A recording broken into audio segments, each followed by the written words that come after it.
ঘরের বউটা যদি ভালো হয় তাহলে একজন বেকার পুরুষও প্রতিষ্ঠিত হয়ে পড়ে, আর ঘরের বউটা যদি খারাপ হয় তাহলে একজন প্রতিষ্ঠিত পুরুষ মানুষও চোখের পলকে ধ্বংস হয়ে যেতে পারে। হ্যাঁ, ছেলেদের জন্য বউটা আসলেই ম্যাটার করে।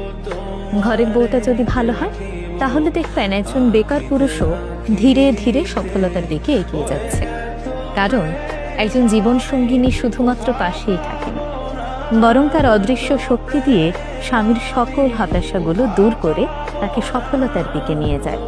স্বামীকে ধৈর্য দেয়, সাহস যোগায়, তার খারাপ সময়গুলোতে ধৈর্য ধরে তার পাশে থেকে সেই সময় মোকাবেলায় সাহায্য করে।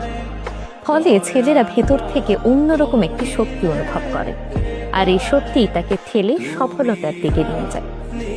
অপরদিকে ঘরের বউটি যদি চরিত্রের দিক থেকে খারাপ হয়, নেতিবাচক মনোভাবের হয়, তাহলে একজন প্রতিষ্ঠিত পুরুষও ভেতর থেকে ভেঙে পড়ে। প্রতিনিয়ত সন্দেহ, অবিশ্বাস, হতাশা এই জিনিসগুলো তাকে ভেতর থেকে দুর্বল করে দেয়।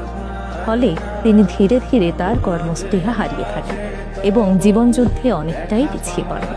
তাই ছেলেদের জীবনে স্ত্রী আসলেই ম্যাটার করে, কারণ স্ত্রী শুধু একজন সঙ্গীই নন, তার চলার পথে সাহসের উৎস কিংবা ধ্বংসের কারণ।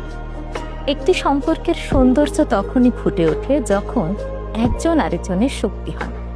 তাই বিয়ে শুধুমাত্র সামাজিক দায়িত্ব নয়, বিয়ে জীবনের সবচেয়ে গুরুত্বপূর্ণ সিদ্ধান্ত। তাই এমন একজনের হাতেই নিজের ভবিষ্যৎ তুলে দেবেন যাকে আপনি বিশ্বাস করতে পারেন।